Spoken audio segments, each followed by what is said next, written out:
to the Buy Box Bandits podcast.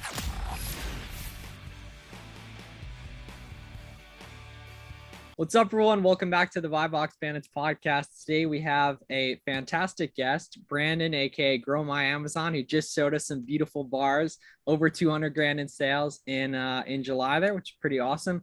On that, mostly OA and wholesale, or just wholesale? Mostly wholesale and supplemented with OA and some wholesale bundles, which I can talk about later on. All right, yeah, we'll get into all that. And just prior to us getting into it, Buy Box Bandits is now sponsored by SellerAmp. So make sure, if you haven't already, go to selleramp.com and get a free trial, help you source more products, RA, mobile app, web app, and Chrome extension for wholesale and OA in that regard. So go check that out. Link in the description, selleramp.com. And on that, but yes, you kind of want to talk us through how you got going with just Amazon in general, eventually getting into some of this more advanced stuff that you're up to today. Sure. So I, in 2005, actually, when I was in college, way back in the day, so much older than you guys, I wanted a way to sell my used textbooks because they were giving, pennies on the dollar. So I actually created my first Amazon account in 2005. So it's actually the same account that I use for my main account now. Oh, which that's is kind of funny. So I get daily payouts and I'm ungated in a lot of different stuff. But I didn't know this until 2016, fast forward, when I reconnected with a friend that went to Penn State. And, he's a seven-figure Amazon seller. So we reconnected. And I found out about Amazon, FBA, and, he kind of taught me the whole process of FBA. And then I kind of did it on my own while, working with him. So I was a buyer for him, because with OA, you're usually limited on quantities depending on the retailer. Yeah. So in order to scale his business, he has, 3 or 4 other sellers. So I buy his product, send it to the prep center, and I get to keep, the cash back in the miles. So it's kind of a trade-off win-win. So 2016, I started with OA, and then I forgot to mention 2018 is when I loved OA, but I saw the value in wholesale. So I think you had listened to some of Dylan Carter's old podcast, Wholesale Made Easy. So I was on that podcast a couple of times, but Dylan and I became friends. Every Monday or Tuesday, I used to watch his live sourcing because he went live every week for like 2 hours. So I learned the reverse sourcing process from him using tools like the Keep, obviously, and DS Amazon Quick View. But it was a lot of manual work, but it really helped set the foundation for, the tools that I use now. So now I outsource a lot more, or try to at least. And then 2019, I left my job. So my wife and I, we were in Washington, D.C. area. Our rent was really high. I was working my full-time job, which was in fitness. I was a business manager at a university in D.C. And I had another side business I was doing in-home personal training. So my day was like, I would train a client before my 9 to 5, go to my 9 to 5, train after, and then come home and do Amazon. So it really came to a tipping point where we just took a leap of faith and moved to Charlotte. She didn't have a job lined up, and we just went all in with Amazon. So she ended up getting a job during the pandemic, or right before the pandemic. However, she also worked at a gym, and she got let go, or just because all gyms shut down. So she got, forget the word right now, but she got let go. Or whatever. Yeah, she got furloughed and then eventually got laid off. So from there, we both went all in on Amazon. It was kind of scary because we're just like, oh crap, this is it, But luckily it was at a really good time because our sales doubled in 2020. And, we did so much FBM in that time frame because Amazon restricted a lot of non-essential goods. So, there was days from sun up to sundown, we were doing 150, 200 orders of FBM. So that kind of really helped, propel us, or helped our trajectory of scaling our business. So long story short, I guess the pandemic kind of shifted our personal and business goals, but now we kind of do other things on top of Amazon, because she knows she needs to diversify away from Amazon. And I could talk about Turo later. I know you guys have mentioned it Yeah, on the you podcast. said So, that. Yeah. so we're fortunate enough. We live right about 10 minutes from the airport. So we've been able to scale that business too, which is kind of taking away some of my time from Amazon. It's actually funny. You mentioned that you were on Dylan's podcast, and as soon as you said that, it clicked. I definitely remember listening Yeah, to that's you. what I was gonna say right before. Yeah, because we've seen that. And what's interesting is Dylan was a personal trainer as well prior to Amazon, right? Yeah. I remember. Yeah, yep. So funny. So very similar stories, but now I don't hear from him too much. I know he's working with VenDrive and Aura, so he's more, He's I a busy guess, dude. in But yeah, this. I definitely recognize your voice. I remember listening. Yeah, to that. that's what I knew he would like, because that was like, 3 years ago. I think that was going on and everything. Yeah, I think 2018 was the last. It was right before I left my job, so that was the last time I recorded with him. So even further, yeah, cool. So before we get into too much technicalities in terms of how your business operates, give the audience kind of the overview of how you and your wife kind of diversify those tasks and what really you do in your day-to-day for managing your Amazon side of the business. Being thrown into this mix, like living together and working together, it's very challenging. We've had many ups and downs. It's hard to separate work from your personal life, especially with someone you're living or married to. So I mean, as time went on, we both realized what we were good at and what we weren't good at. Like I enjoy sourcing, doing the calls for wholesale. She's better at the HR component, so she handles, like, we have 2 employees. One is a remote employee in Charlotte that we kept once we moved to South Carolina, and the other one is in our garage, helping out with the day-to-day prep for the few orders that we come in.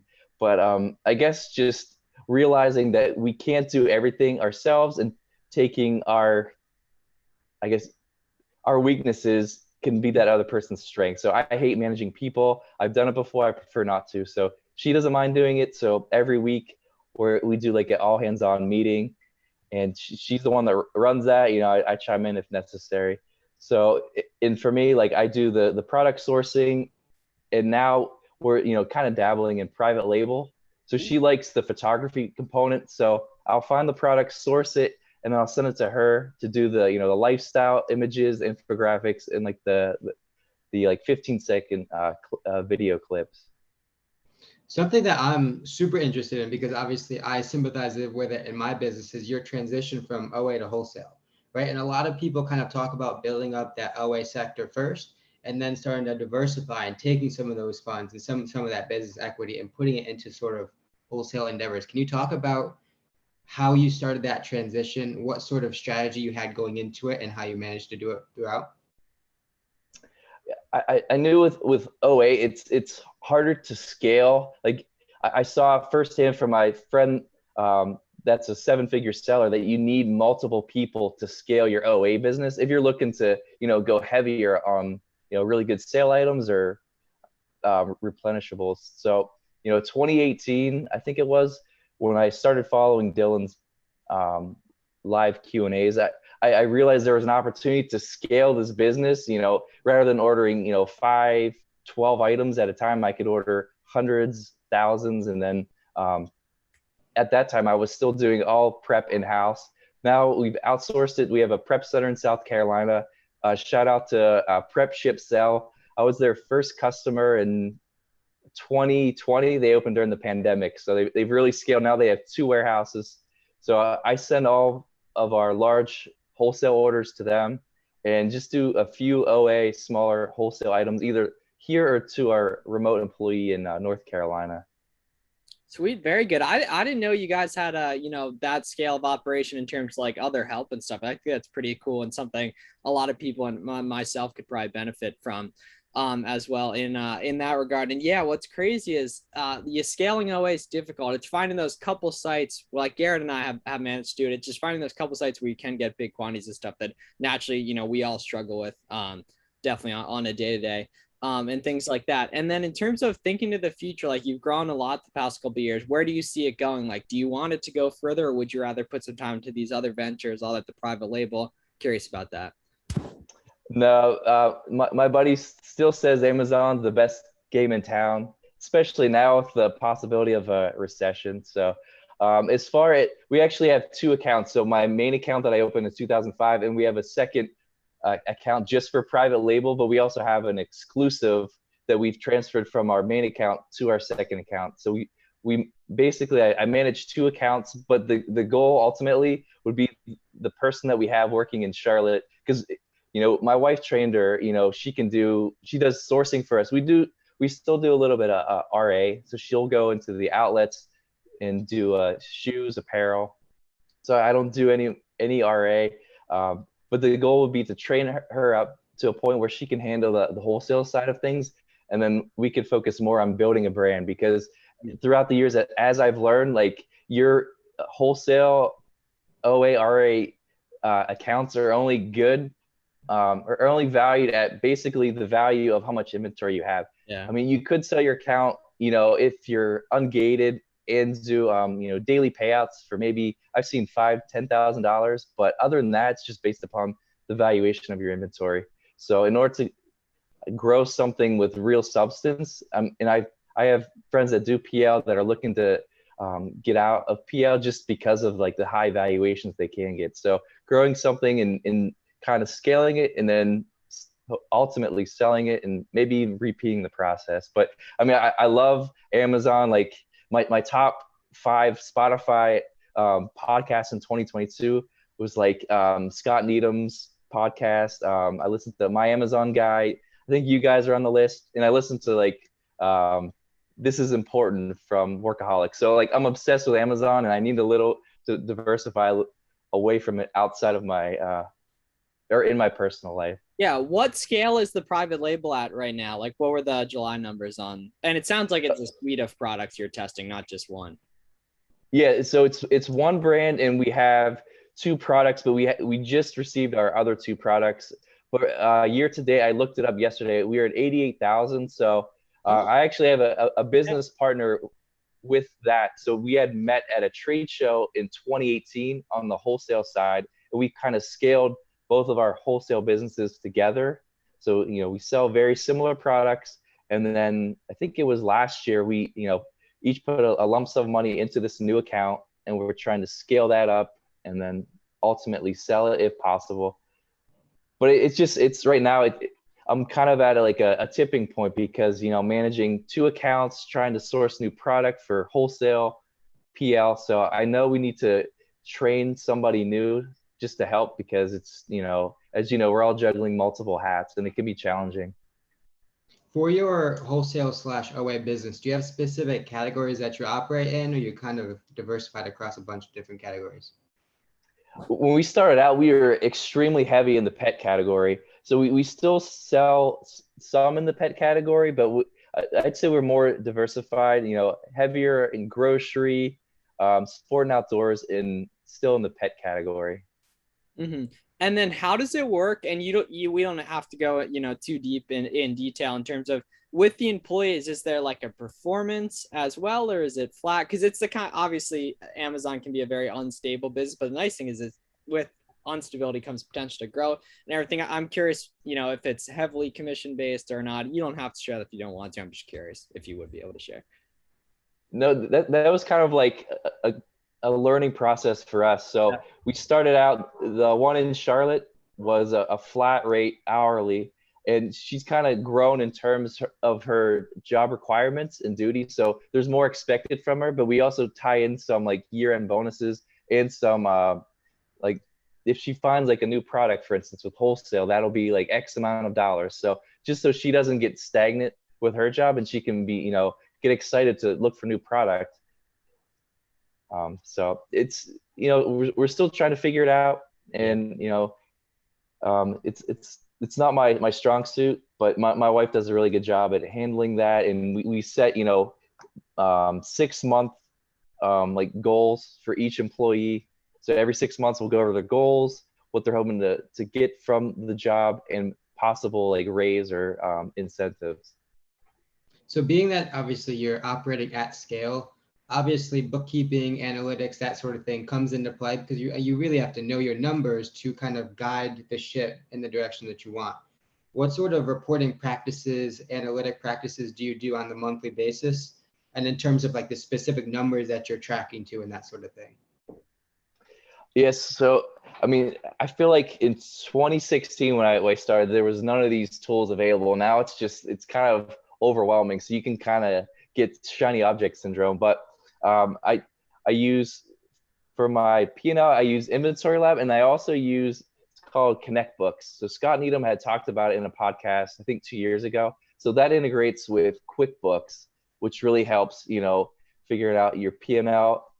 And then last year, we started working with a business tax professional, so they can help forecast like how much money we should pay ourselves each with salary, like what, possible tax, liabilities should we look to reduce, and just having more of a game plan, because honestly, the tax prep part is probably one of my biggest bottlenecks, and we're finally at a better place because of putting the time and energy into this new company. So this was the first year we had to file a tax extension, but we finally got our taxes done, and we're on track, for a better 2022. So hopefully that answers your question. What margin do you guys operate at or trend at? This year we're going after some higher ASP number or products. So our net profit, I mean, I have to look. It was probably sorry, my wife just came in. Cool. Yeah. Absolutely. No, yeah. But...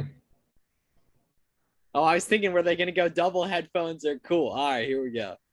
Yeah, so can you guys talk about sort of your analytic process, your reporting practices, obviously being at the business at the scale it is, right? What sort of processes do you do maybe end of month, beginning of month to kind of set your business and continue working towards the direction you want to? If you want to start. The HR component. Well, so I do a little bit of business like development and kind of forward looking, how we're developing our companies. Are we just speaking about our Amazon company right now? Yeah, for the most part right now, yeah. Okay, so basically keeping our eye on like every month, like what products are most profitable and what products are most sustainable. So we recently have kind of done a shift where we are kind of trying to transition out of things that like RA, right? So like transitioning out of things that take so much time and effort and we have to keep rebuying into our private label, our own products, and some really strong wholesale, so that it becomes less work, more profit, if you will. So those are the kind of things that I keep my eye on every month to make sure, like, hey, if we're buying something and it's no longer as profitable as it was, like, let's get that off the roster, get rid of it. And also looking forward, like, hey, what's working? How can we replicate it? Can we, he works on bundles, but, working with products that, hey, this is selling really well. Like, should we bundle it? Should we, make it a family listing or whatever it's called, and kind of just capitalize on what we have and make it better. Cool. And also, as you know, in this business, you always have to keep your finger on the pulse. So like with it being August 2nd, we're starting to prepare for Halloween, Thanksgiving, and all of our Christmas related items. So we'll be sending all of that in the next couple weeks. And then December, we'll be looking ahead for the springtime. So just always try and, for wholesale, just riding kind of the wave, but also finding more sustainable products that will last us all year round. But the seasonal ones kind of are in my opinion, I would like to have them as like an added bonus. Right. We talked about that a lot. Yeah, that perfectly aligns with what we like to do too. Yeah. Starting to kind of shift gears away from. Go ahead. I was going to say, I was looking at in the Amazon Seller Central app, there's a business report that shows page views, and I was just playing around and I saw the Prime Day spike. Oh, it's crazy. You were the one that posted that. Yeah. It was 3x of what it normally is. And then I looked at month over month. So like Q4, you get basically 2x the number of page views compared to the rest of the year. So obviously your sales are going to almost double in Q4, which is great. But then, the January hangover comes and reality sets in. So that's why I want to really focus more maybe in 2023 finding more sustainable products. Because I mean, at the end of the day, if you, you know, even with wholesale, if you find a few good products that make that say $1,000 a month and you have 15 products, like you could survive off of that. Granted, if there's no other variables or like competition, but I mean, it's easy to scale it if you think of it in simplistic terms like that. That's actually really cool. I'm gonna have to go dig into that report because I wasn't aware of that specific page, which is pretty cool. Prime Day. Starting to kind of shift gears away from obviously the data analytic talk into your strategy for your wholesale business, right? Are you targeting brand specific accounts? Are you targeting supplier distribution accounts? What's your strategy in terms of your outreach? You know, the wholesale game has changed so much since 2018, right? So in 2018, we went to our first trade show. And since that time, we've been to multiple trade shows. But during that time, I think last year we went to one or two, but I've seen a real shift on how brands are going direct themselves to Amazon or bigger companies. Like I think Firefly Buys is a big brand management company. I've seen them around the trade show. So I've seen a shift in terms of that because we used to buy more from distributors than brand direct, but now we do more brand direct with I would say a smaller, just smaller brands rather than like the bigger ones that have, you know, 20 plus sellers on.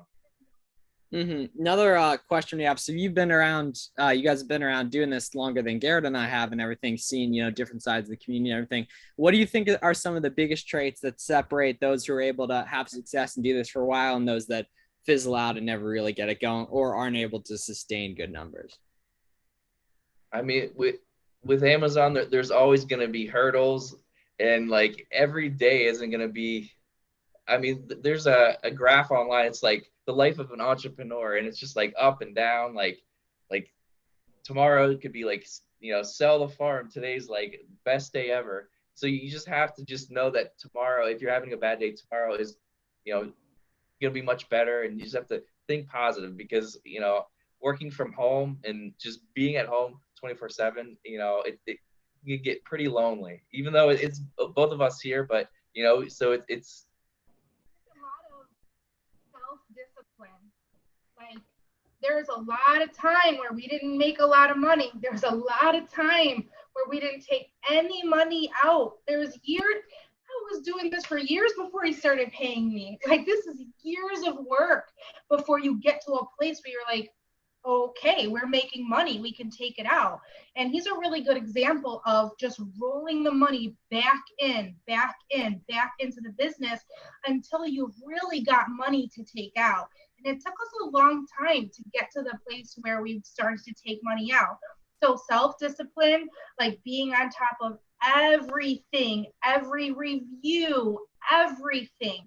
You know, he eats, sleeps, and breathes it. Like if you want to try and like passive income, this is going to be easy. I'm going to just, you know, drop ship and be a millionaire. Like, I wish it was that easy, but it's hard and it's a lot of hours. So like at the end, it looks like what the entrepreneur life looks like. Like, yes, we have lots of vacations because we have lots of air miles. Yes, we have money now, but this is 5 years in the making. So just, you know, look at the long game, be disciplined, and just look at it at the long game. The freedom, the financial freedom, all that stuff will come. But in the beginning, roll that money back in and just stay really focused. Yeah. And the big thing is not only does your money compound, but your skill compounds. And like all of our output per hour is so much higher than it was when we initially got started. And all of us now see things newer sellers don't see, right? And that just comes from time in the game and everything. And there's no way to, you know, obviously we can get to know people like that, which is incredibly helpful in that regard as well, which has a nice, you know, kind of transition and everything. You guys, I think, were actually one of the first Amazon Instagram accounts I followed back in the day and everything. But do you want to talk about a little bit how getting to know other sellers and even, you know, trade shows, different stuff like that, just being active in the community, getting to know people has been beneficial? Yeah, you know, I've always been big on networking, just various Facebook groups, but you know, being live in person is, you know, what I enjoy the most. So I've been to multiple trade shows where, I reach out to, someone or throw something out on Instagram, just trying to meet up with as many people as possible, because really we're not trying to compete against each other. We're competing against Amazon. So, the more like-minded minds we can bring together, I mean, more likely we're all going to succeed. And when we were living in Charlotte, I was part of a really big Charlotte Amazon meetup group. So it was cool. a pretty, yeah, it was awesome. What's it? Is it still exist for some of our viewers? Might be in that area. Is there is it public or anything? Since we moved away, I was one of the people that helped out, one of the admins, and since I moved away, I don't think they've met up. But it's Charlotte FBA or Amazon Sellers on Facebook. So if they type in that.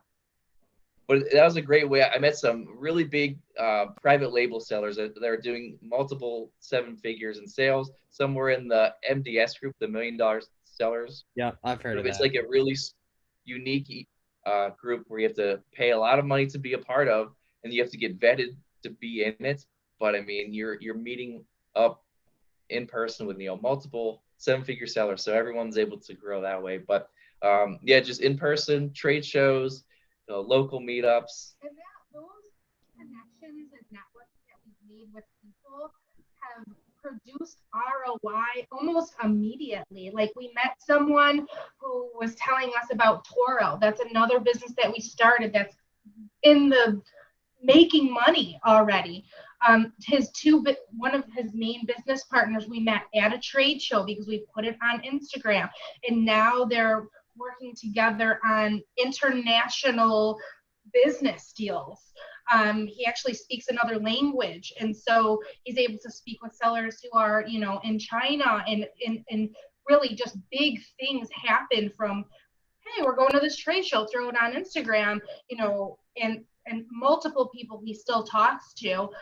It's just been really helpful, even in ways you wouldn't think of, like stock tips, just it's it's really about who you surround yourself, and that's a very serious thing. If you're going to surround yourself with like-minded people who are serious about their business, you know what I mean? If your friends are kind of hanging out and they're just kind of drinking beers and they're not really motivated, then that's going to rub off on you. But if you're hanging around with $1 million sellers, that's the direction you're going to go.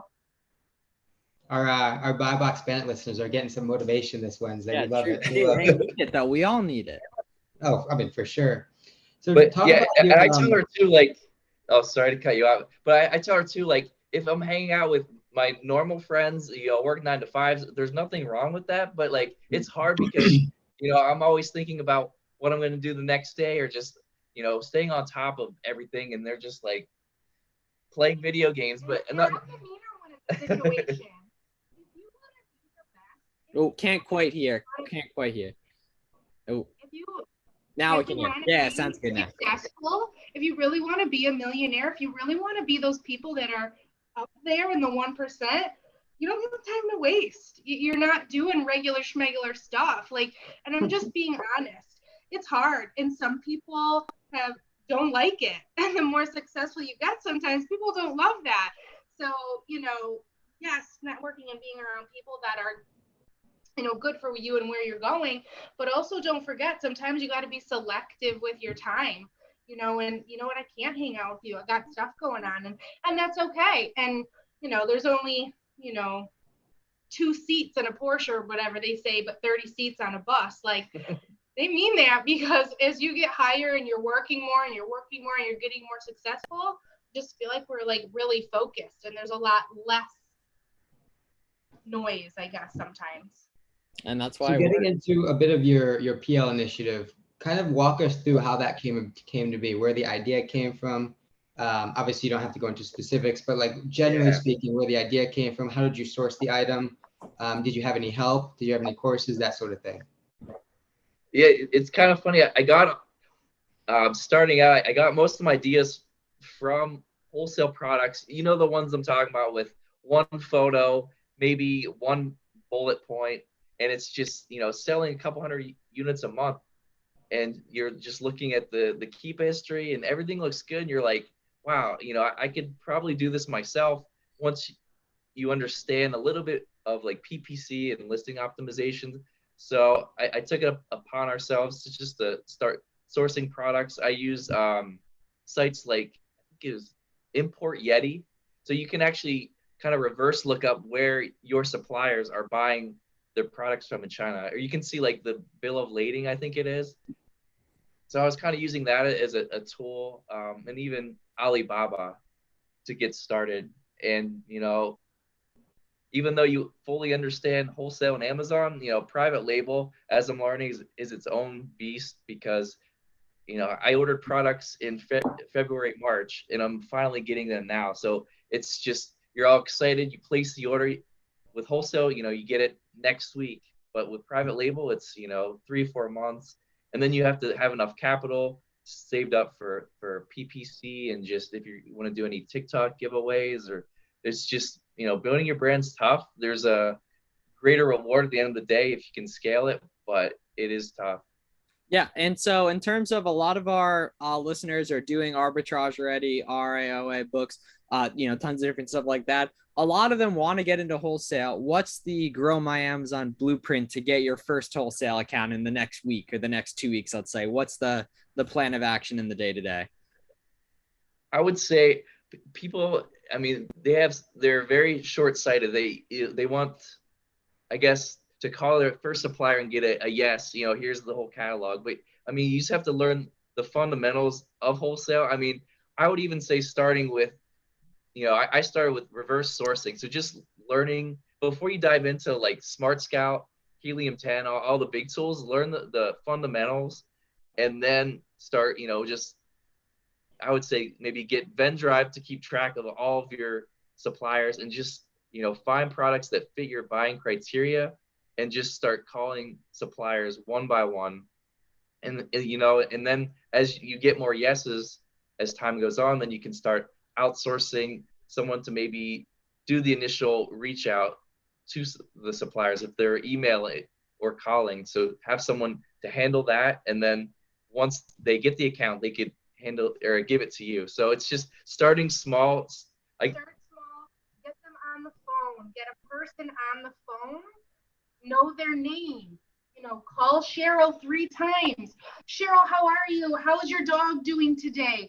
Can't tell you how many times getting to know that person who you got on the phone, even if they maybe told you no once or twice, that third time, sometimes they say yes, and knowing that person's name. And I say phone calls are really important, because emails, kind of can slip through the radar, but be really personable on those phone calls.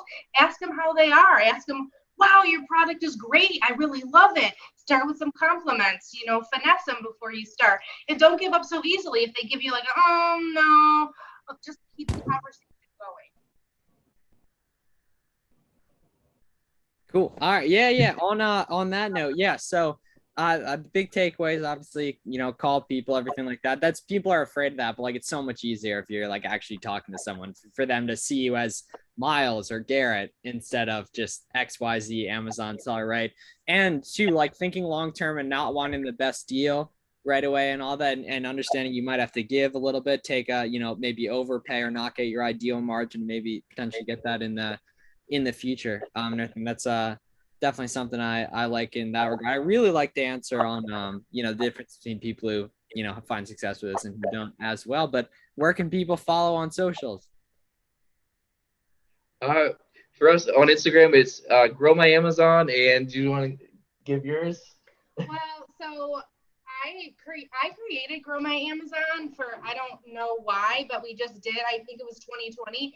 Yeah. There was like nothing else to do. So I do a lot of the posting on the Grow My Amazon Instagram, but he answers all the messages. Mm-hmm. But I am most active on TikTok. My TikTok is all things Andria. And I kind of talk about some of my entrepreneur stuff on there. So I'm on Instagram, all things Andria, and TikTok, all things Andria. And I talk a little bit more about my Turo business on there. There's some Amazon stuff on there. So go follow on there. Yeah, definitely. And thank you guys for coming on. We really appreciate it. And thanks to everyone listening as well. Go check out SellerAmp, and we'll see you guys next week for another episode. Thanks a lot.